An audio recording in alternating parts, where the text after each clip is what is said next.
That night, the wind howled outside, rattling the windows of my tiny house like a warning. But the real storm was brewing inside me. The kind of storm that doesn't just pass. It destroys everything in its path. I sat on the couch, scrolling mindlessly through my phone, pretending not to notice that Emily was still out. It was almost midnight. My daughters were asleep. The house was quiet. But inside my head, a war was raging. She told me she was having dinner with her friend, Julia. She even showed me a text earlier, Julia confirming their plans. But something had been gnawing at me for weeks, maybe months. I couldn't even pinpoint when the shift happened. But I felt it. The stolen glances at her phone. The sudden, forced affection when I asked too many questions. The way our daughters, Lily and Hannah, started treating me like I was beneath them. Like I was some clueless idiot they had no respect for. I stood up. I had a choice. Keep playing dumb or face whatever was lurking in the shadows. So I did something I never thought I'd do. I picked up our landline and dialed Julia's number. She answered on the second ring. "Hey, Mark. What's up?" I swallowed hard. "Hey, Julia. Sorry to bother you so late. Emily still with you?" Silence. Not the kind where someone is thinking. The kind where someone is realizing they've been dragged into a lie. I could almost hear her trying to piece something together. She left a while ago. Said she wasn't feeling great. My fingers tightened around the phone. When did she leave? Maybe around 8? It was almost midnight. I closed my eyes and exhaled slowly. I wasn't even angry. Not yet. Just numb. All right. Thanks, Julia. I hung up before she could say anything else. I sat back down, staring at the ceiling, waiting. The minutes crawled by. The wind outside screamed louder. And then, at 12:36 a.m., I heard the sound of a car pulling into the driveway. Her car. I stayed seated, my heart hammering, as the front door creaked open. She walked in like nothing was wrong, shaking the cold out of her hair. She didn't see me at first. She was too busy texting. Too busy smiling at whatever was on her screen. I stood up. "How is Julia?" Emily jumped, her phone slipping from her fingers onto the couch. Her eyes flickered to me, then to her phone, then back to me. "Oh, good. She's going through some stuff, so I stayed a little longer."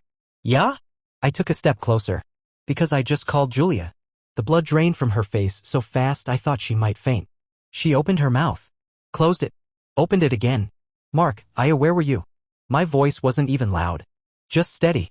Dangerous. She let out a short laugh, shaking her head like I was crazy. "Are you seriously checking up on me? This is so where? Were you?" Her jaw clenched. And then she did something that made my stomach drop. She smirked. "You really want to know?" She tilted her head, studying me like I was some pathetic little joke. "Fine. I was with Ryan." The world tilted. I knew. Of course I knew. But hearing her say it so casually, like it was nothing, like I was nothing, made something inside me snap. Ryan. The name tasted like poison. She crossed her arms. "Yeah. Ryan. And you know what, Mark? He's not boring like you. He doesn't whine about bills or talk about our future like some desperate loser. He actually makes me feel alive." I stared at her, my pulse roaring in my ears. "And the girls? Do they know?" Emily rolled her eyes. "They don't just know. They like him. They think he's, what was the word Hannah used? An upgrade." The room spun. My own daughters. My own flesh and blood. Emily sighed dramatically. "Honestly, Mark, maybe it's time you faced it. You're just not enough. Not for me. Not for them." I didn't move. Didn't breathe. Every word she spoke was a knife. And she wasn't just stabbing me. She was twisting the blade. But she didn't know something. She didn't know that in that moment I stopped loving her. And when love dies, something else takes its place. Revenge. I didn't sleep that night. How could I? I lay in bed, staring at the ceiling while Emily slept beside me, her back turned, breathing slow and steady like she hadn't just ripped my soul out hours ago. Like she hadn't smirked in my face and told me I was nothing. Like she hadn't laughed while admitting she'd been spreading her lies and herself all over some guy named Ryan. I didn't move. Didn't make a sound. I just listened to her breathe, my mind racing a mile a minute. My daughters knew. My own children. They not only knew about her affair, but they approved of it. They thought I was some useless, embarrassing relic of a man, someone they could discard the same way their mother did. I wanted to be angry. But I wasn't. Not yet. I was calculating. By the time the sun started creeping through the blinds, I had a plan. Emily stirred beside me, stretching her arms before rolling over. She blinked, still half asleep, then frowned when she saw me lying there, staring at her. Jesus, Mark, she muttered. Creepy much? I said nothing, just watched her. She yawned, sitting up. Look, if you're gonna mope all day, can you do it somewhere else? I have plans. With Ryan. My voice was quiet, almost detached. She smirked. Yeah. With Ryan. She leaned in slightly. And just so we're clear, I don't feel bad. I smiled. Not the kind of smile that reaches your eyes. The kind that warns of an oncoming storm. Good. She narrowed her eyes. What does that mean? It means you've made things easier for me. She scoffed, pushing the blanket off and getting out of bed. Whatever, Mark. Just do me a favor. Don't get all pathetic and emotional today. Okay? The girls and I are going out later. We don't need you bringing down the mood. Ah yes, my daughters. The ones who had decided I wasn't worth their respect. I stayed in bed while Emily got ready. She hummed as she moved around the room, completely unbothered. She even stopped at the mirror to check herself out, turning slightly to examine her reflection. You know, she mused, it's funny. Ryan actually wants me. He looks at me like I'm the best thing that ever happened to him. You just look at me like I'm a chore. I turned my head slightly. And yet, you're still here. That hit a nerve. Her smirk wavered for half a second before she tossed her hair over her shoulder. Not for long. I didn't respond. Didn't need to, because by the time she walked out that door, the clock had already started ticking. I was going to destroy her. I waited until she left, then got up and grabbed my laptop. If Emily wanted to play dirty, then I'd show her just how filthy I could get. First, I needed to find out who Ryan really was. And that's when things got interesting. A quick social media search led me to his profile. Ryan Matthews. His pictures were exactly what I expected. Some gym-obsessed pretty boy who took himself way too seriously. But the real goldmine wasn't in his photos. It was in his job title. Ryan wasn't just some random guy. He was a financial advisor. I clicked on his company's website, looked through their policies, their ethics guidelines, and then, just out of curiosity, I searched his name in connection with the company. And that's when I found it. A lawsuit, a very recent lawsuit against his firm, involving insider trading and fraud. The case wasn't targeting him directly, but his name was mentioned. Allegedly, he had assisted a client with certain illegal transactions. Nothing was confirmed yet, and there wasn't enough evidence to take him down. But if someone were to add to that pile of evidence, I sat back in my chair, a slow grin spreading across my face. Emily had chosen the wrong man to betray. I spent the next few hours gathering every scrap of information I could. I took screenshots, downloaded files, and made a list of every connection Ryan had within his company. If I was going to take him down, I needed to be thorough. By noon, I had a full dossier on him. By evening, I had a plan. Emily came back home with the girls around 6. They were laughing when they walked in, carrying shopping bags from high-end stores I knew damn well I didn't pay for. Lily rolled her eyes when she saw me. Don't look at me like that, Dad. Ryan's way more generous than you. Hannah snickered. Yeah, maybe if you actually made money, Mom wouldn't have to upgrade. I felt nothing. No anger. No sadness. Just cold amusement. Emily walked up and kissed my cheek mockingly. Don't wait up for me tonight, she whispered.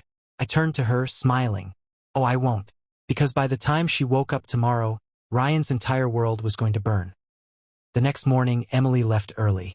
She barely said a word to me as she grabbed her purse and keys, her perfume lingering in the air long after the front door slammed shut. She was rushing off to meet Ryan, no doubt eager to bask in his so-called generosity, probably giggling over the expensive gifts he showered her with, gifts bought with money that wasn't as clean as he wanted the world to believe. She had no idea what was coming. I sat down at the kitchen table with my coffee, staring at my laptop screen. Everything was ready. Every screenshot, every document, every small yet damning piece of information I had collected was neatly arranged in an email waiting to be sent to the right people. I wasn't just exposing Ryan for insider trading. No, that would have been too simple. I wanted to cripple him. Ryan Matthews had a reputation, one carefully curated by the expensive suits he wore and the smooth, charming way he spoke. But reputations were fragile things, and once cracks started forming, they spread like wildfire. I had already reached out to a few anonymous whistleblower hotlines, hinting that I had solid proof of Ryan's involvement in illegal activities. But today was the real show. I clicked send. Within seconds, the email was on its way to Ryan's company's compliance department, the financial regulatory authorities, and just for fun, a couple of business news outlets that loved a juicy scandal. I sat back, sipping my coffee. Now, all I had to do was wait. And the waiting didn't take long. By noon, news had already started circulating. It was small at first, just a few posts online, whispers in financial circles, but within hours it was everywhere. Someone inside Ryan's company had leaked the investigation to the press, and suddenly the name Ryan Matthews was trending for all the wrong reasons. It didn't take long for the company to react. They put out a generic statement about taking compliance very seriously and cooperating fully with the investigation. That was corporate speak for we're about to throw Ryan under the bus to save our own asses. I could practically hear the walls closing in on him. And then, right on cue, my phone rang. Emily. I let it ring twice before answering. Hey, honey, I said. My voice calm. Pleasant. Mark, what the hell did you do? She hissed. I smiled. What do you mean? Ryan just called me. He's losing his mind. His company is investigating him. People are calling him a criminal. He thinks someone set him up. I leaned back in my chair. Wow, that sounds really stressful. There was a beat of silence. And then she inhaled sharply. You did this. You did this. I chuckled. Prove it. You son of a... I hung up. That wasn't the last call I got. Ryan himself tried next, but I let it go to voicemail. I could only imagine the kind of threats he was spitting through the phone. His perfect little life crumbling in real time.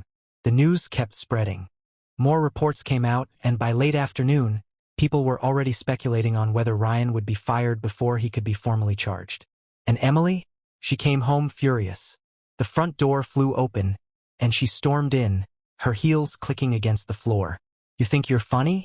She snapped, throwing her purse onto the couch. You think this is some kind of joke? I set my coffee cup down. I think it's justice. She let out a bitter laugh. You are so pathetic. You couldn't handle the fact that I found someone better than you, so you decided to ruin his life? I stood up slowly. Better than me? I repeated. You mean the guy who's about to lose everything? The guy who might end up in prison? Her nostrils flared. You don't understand, Mark. He's not, but I wasn't done. You cheated on me, I said. My voice dangerously quiet. You lied to me. You disrespected me.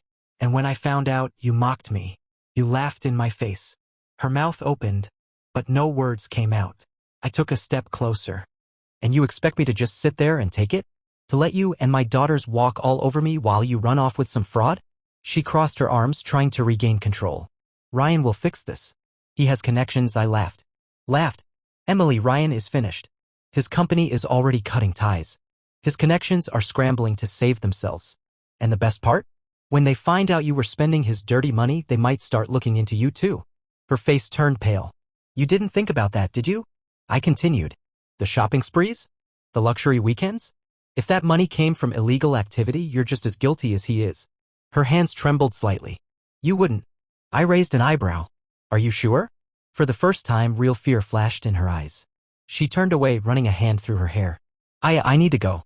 Go where? I taunted. To Ryan? You think he's in the mood for company? She didn't answer. She just grabbed her purse and bolted. As soon as she was gone, I sat back down, exhaling slowly. Step 1, complete. But I wasn't finished yet. Because my daughters, they had chosen her side.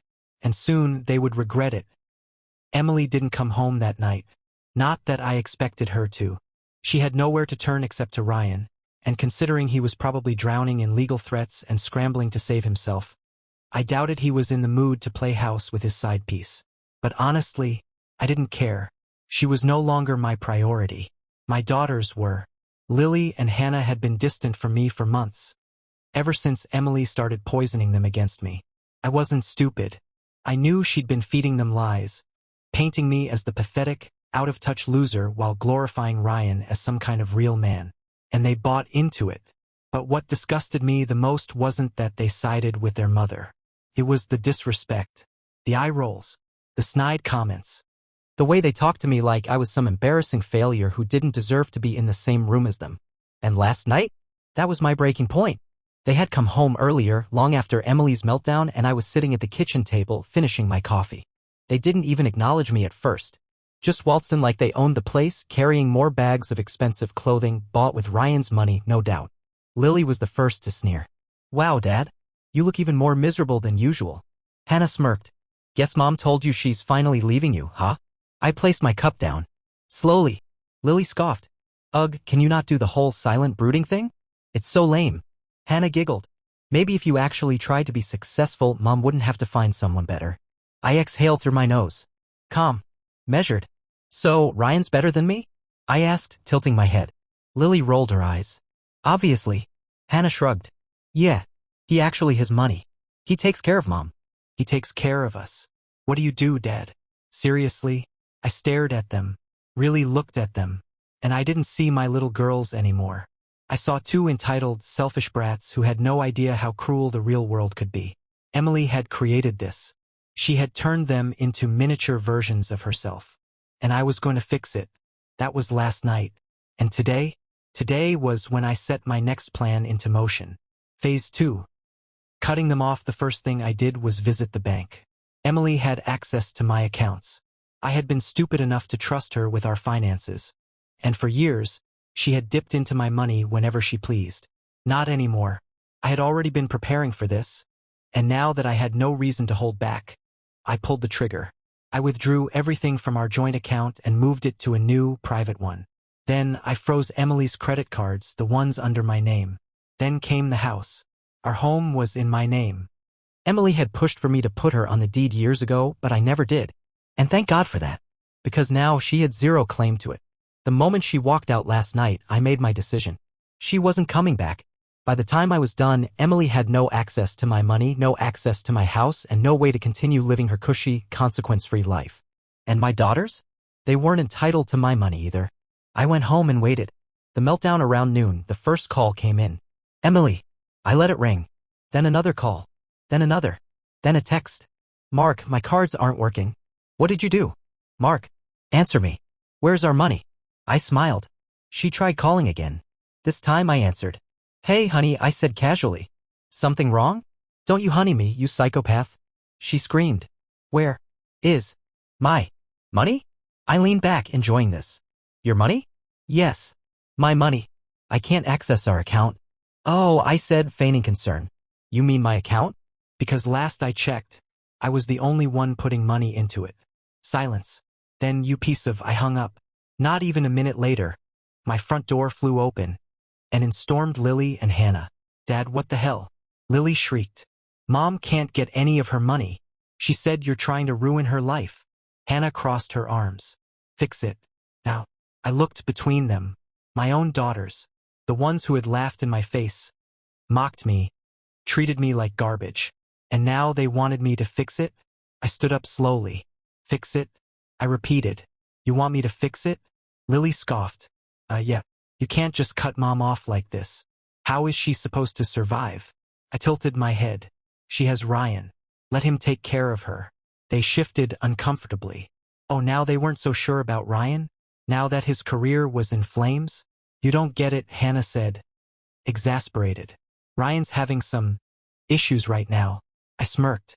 You mean because he's about to be fired? Investigated? Possibly arrested? Their mouths clamped shut. I took a slow step toward them.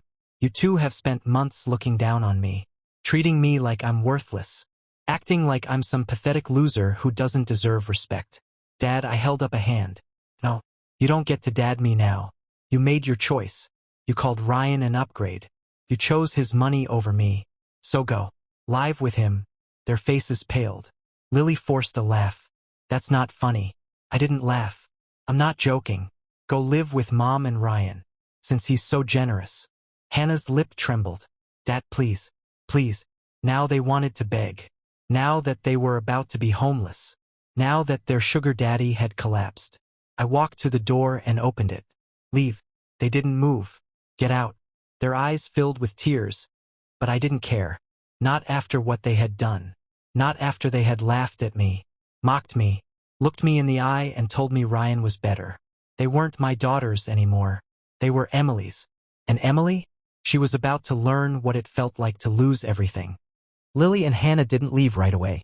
They stood there in the doorway, stunned, like they couldn't process what was happening. Like they had expected me to cave. To sigh and shake my head, maybe grumble a little, but ultimately fix everything for them, just like I always had. But I wasn't that man anymore. Dad, Lily finally said, her voice tight. You're taking this too far. I let out a sharp laugh. Too far? I repeated. Oh, sweetheart, I'm just getting started. Hannah blinked rapidly, her lip trembling. But where are we supposed to go? I shrugged. Ryan's house? The one you were so excited to move into? Their silence was everything I needed to know. They had been so sure of him. So sure he was better, wealthier, more capable than me. But now? Now that his empire was crumbling around him, they suddenly weren't so eager to be under his roof. I could see the wheels turning in their heads. If Ryan was in trouble, it meant no more shopping sprees. No more luxury weekends. No more easy, spoiled, consequence-free life. They had chosen Emily and Ryan over me. And now they were paying the price. You made your decision, I said, stepping back and gripping the edge of the door. Now deal with the consequences. I slammed the door in their faces. And for the first time in months, I felt peace. The collapse of Emily for the next 48 hours, the fallout exploded. Emily blew up my phone, leaving voicemail after voicemail. At first, she was screaming, swearing, threatening me with everything she had. You think you can do this to me? She shrieked in one. I'll take you to court, you pathetic little man. I'll take everything. But she wouldn't. Because she had nothing. No income. No assets. No way to afford a lawyer without me. And Ryan? Oh, Ryan had his own nightmare to deal with. The lawsuit I had exposed? It wasn't just an internal matter anymore. Authorities were involved. His company fired him within 24 hours. No severance. No recommendations. Just a swift, brutal termination as they scrambled to cut all ties. Then came the legal action.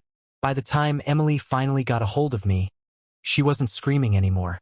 She was begging. Mark, please, she whispered into the phone, her voice hoarse. I didn't mean what I said. I was angry. I was stupid. Please.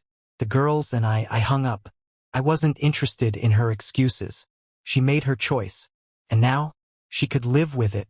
Emily hits rock bottom. It took less than a week for Emily's world to completely fall apart. Ryan, once so confident, so untouchable, was facing criminal charges. His house, seized. His assets, frozen. Which meant Emily, Lily, and Hannah had nowhere to go. They tried staying at hotels at first, using what little money Emily had left on her personal cards. But that didn't last. And when the reality of their situation finally sank in, Emily did the unthinkable. She came crawling back to me. I was sitting in my living room when I heard the knock at the door. A timid, hesitant knock. I knew who it was before I even opened it. And when I did, there they were. Emily, Lily, Hannah, all of them. Emily looked the worst.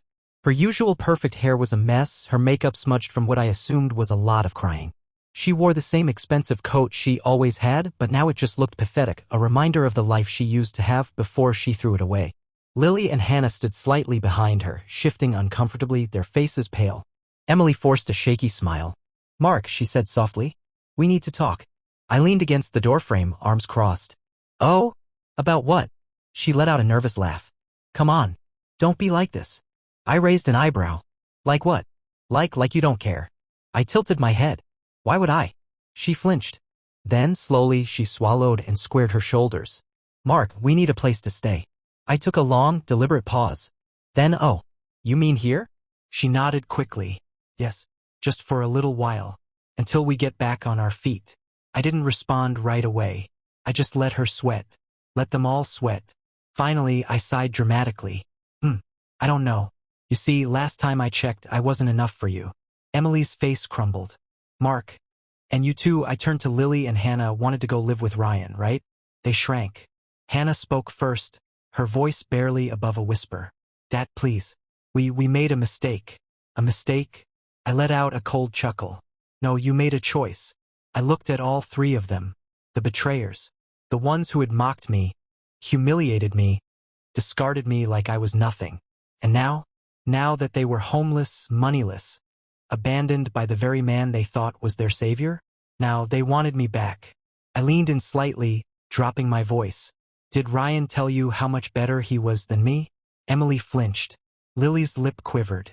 Hannah's eyes filled with tears. I grinned. Maybe you should go find him. Emily sank. Right there on my doorstep, she collapsed into sobs. Mark, please. I have nothing. I stepped back. Slowly. deliberately, and then I shut the door, locked it, and I let them rot. Because in the end, they chose this. I didn't check the door again. I didn't look out the window. I didn't care if they were still standing there, if they were still crying, still hoping that I would let them back in. That was their problem now. I made myself a coffee, sat down on the couch, turned on the TV, and I felt nothing but satisfaction. For the first time in years, my house was finally mine. No more resentment lingering in the air. No more daughters looking at me like I was some kind of failure.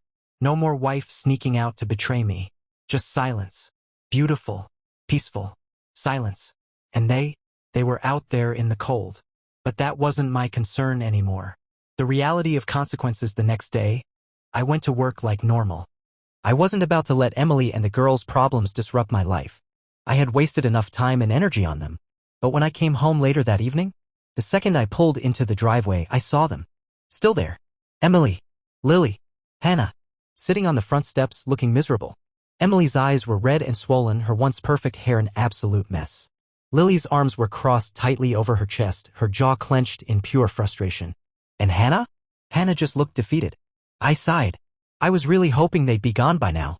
I got out of the car, grabbed my bag, and started toward the door like they weren't even there. Emily was the first to stand. Mark, please? I didn't even pause. I walked right past them. Lily shot up next. Dad, come on. Are you seriously gonna ignore us? I unlocked the door. Yes. I stepped inside and slammed it shut in their faces. I barely had time to set my bag down before the knocking started. Loud, desperate. Mark, Emily wailed. We have nowhere to go. Not my problem, I called back, heading into the kitchen. Lily's voice cut through next, filled with absolute rage. You're a monster. She shrieked. You're just leaving your own daughters out here like trash. I actually laughed. Because now they were finally feeling what I had felt. They had treated me like I was worthless. Like trash. They had mocked me for not being rich enough, for not being exciting enough, for not being a man like Ryan. And yet here they were. Begging. Pleading. Realizing that Ryan's better life was a lie. And I wasn't going to save them from the consequences of their own choices. Ryan finally falls. The news was everywhere by the next morning. Ryan Matthews was officially arrested. Fraud. Embezzlement. Insider trading. Years of financial crimes finally catching up to him. And the best part? Emily's name was now tied to the case. Turns out when authorities started digging through Ryan's records, they found a lot of questionable expenses, ones that led right back to Emily. She wasn't just a bystander in Ryan's corruption. She had benefited from it. And legally? That made her complicit.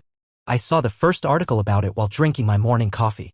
A business news website had published a full exposé on Ryan's downfall, complete with an entire section about his extravagant spending on a married woman. That married woman? Emily. I sat back in my chair, grinning. Because now she wasn't just homeless. Now she was a suspect. The final attempt that evening, the knocking returned. Louder. Harsher. Emily was sobbing. Mark, I know you've seen the news, she choked out. Please. They're saying I was involved. They think her voice broke. I didn't know. I swear to God, I didn't know what Ryan was doing. I took another sip of coffee. Not my problem. Mark, please? She screamed. If you don't help me, I'm going to jail. I smiled. Sounds like you problem. The knocking became pounding. You can't do this to me. She shrieked. I was your wife. I stood up and walked to the door. Slowly. When I opened it, she was standing there looking completely destroyed. Ruined. Her makeup was streaked down her face. Her hands were shaking. This was a woman who had finally hit rock bottom. And I looked her right in the eyes and said, you were my betrayer. Then I shut the door. And locked it. For the last time, for the first time in months, no, years, I felt completely at peace. No more Emily poisoning my home with her deceit. No more daughters sneering down at me like I was beneath them. No more feeling like an outsider in my own damn house. It was over. And they were out there, drowning in the wreckage they had created. The public collapse of Emily and the girls the next few days were pure bliss. Emily had nowhere to go. Ryan was rotting in a jail cell, awaiting trial, and every single person in their little social circle had abandoned them. The same people who used to praise Emily for trading up, the same friends who had laughed behind my back, whispering about how I was holding her back while Ryan was a real man. Gone. Not a single one of them offered her a place to stay. Not a single one reached out. She wasn't a power move anymore. She was a liability. And I watched it all unfold with a smile. At first, Emily and the girls were staying in a cheap motel. I knew because Emily's desperate texts never stopped. Emily, Mark, please, I swear I didn't know what Ryan was doing. I didn't know he was a criminal. I thought we were just having fun, that's all. Emily, the girls are suffering, Mark. They don't deserve this. If you won't help me, at least help them. Emily, the motel kicked us out. We have nowhere to go. Are you really going to do this to your own daughters? I never answered. Not once. But I did keep an eye on them. Not out of concern, but because I wanted to see just how low they would sink. And oh, they sank. The day they finally begged, a week passed. Then 10 days. Then 2 weeks. And by that point, Emily and my daughters were living in a shelter. They had officially hit the bottom. No more luxury shopping. No more expensive vacations. No more Ryan is an upgrade. Just reality. And the moment they finally understood it, the moment they truly realized that I wasn't coming to save them, that was the moment they broke. I had just come home from work when I heard it. A knock. But not the angry, frustrated, entitled knocking from before. This was soft. Weak. I didn't check the peephole. I already knew who it was. I took my time, letting them stand out there in the cold for a little longer. Letting them feel the weight of their own choices.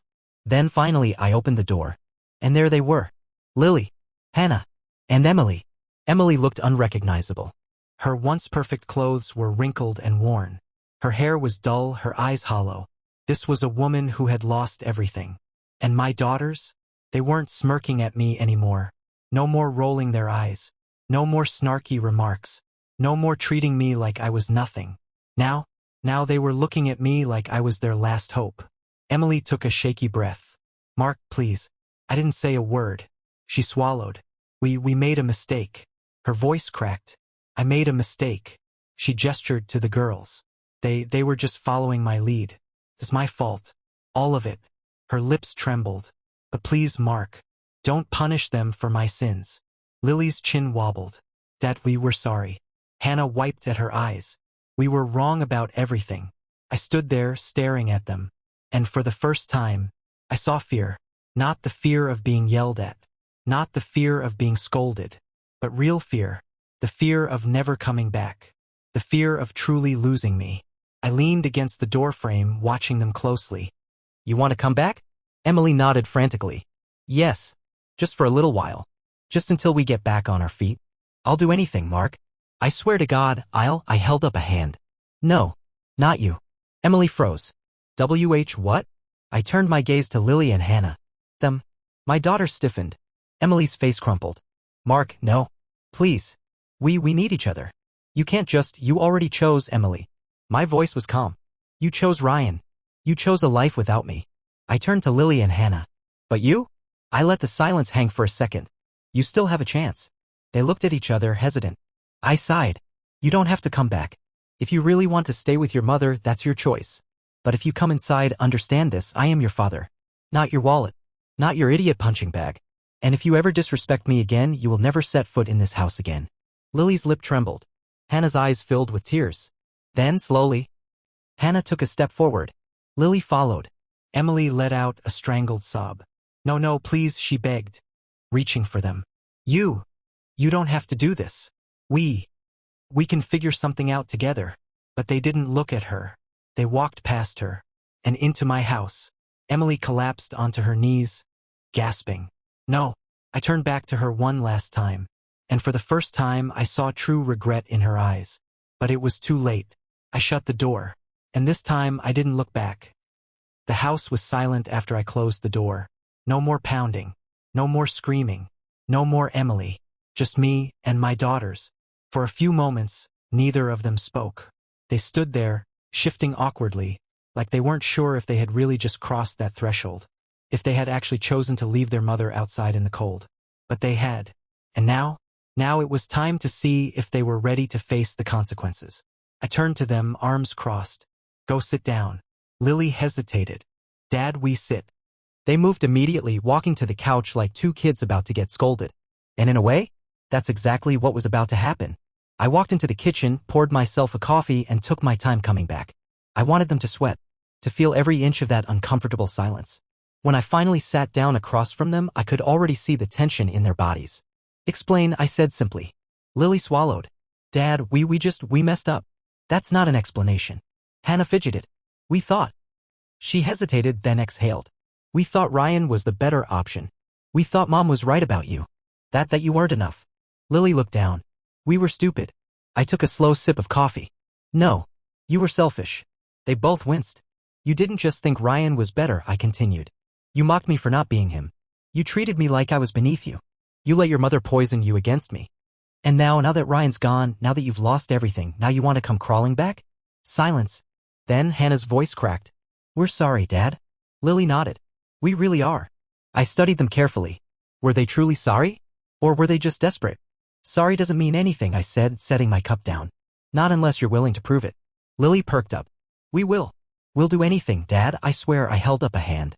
There are rules now. They both froze. You don't live here for free. If you want to stay in my house, you earn it. That means chores. That means respect. That means no more entitled, spoiled behavior. Do you understand me? They nodded frantically. And another thing, I continued, my voice sharp. If I ever hear either of you speak about me the way you did before, if I ever feel that same disrespect in this house again, you're gone. Forever. They didn't even hesitate. We understand, Hannah whispered. I nodded, leaning back. Good. Then welcome home. They exhaled, relief washing over their faces. But deep down, I knew this wasn't over. Not yet. Because Emily wasn't done fighting. And I was going to end her myself. Weeks passed. Then a month. Then 2. Emily was gone from our lives. Just a distant, pathetic memory of betrayal and stupidity. I had no idea where she ended up. And honestly, I didn't care. Ryan was still rotting in legal hell. And the last I had heard, he was trying to cut a deal to avoid a longer sentence. If Emily was smart, she'd stay far, far away from that mess. But then again, she had never been smart, had she? But my daughters, they were still here. And for the first time in a long time, they were trying to be better, trying to fix what they broke, trying to rebuild a relationship with me. And I wasn't making it easy for them. Forgiveness? That wasn't something I could just give. They had destroyed me, mocked me, turned their backs on me. They had chosen Emily's lies and Ryan's money over their own father. And yet, I wasn't blind to their effort. Hannah was the first to truly change. She wasn't just doing her chores anymore. She was owning them, cleaning without being told, cooking meals without rolling her eyes, even apologizing without being forced to. But Lily still had pride. Pride that kept her from looking me in the eye for too long. Pride that made her words stiff, hesitant. Pride that told her she wasn't ready to face the truth. But life had a way of shattering pride. And hers shattered one night when I heard her crying. The breaking point, it was late, almost midnight.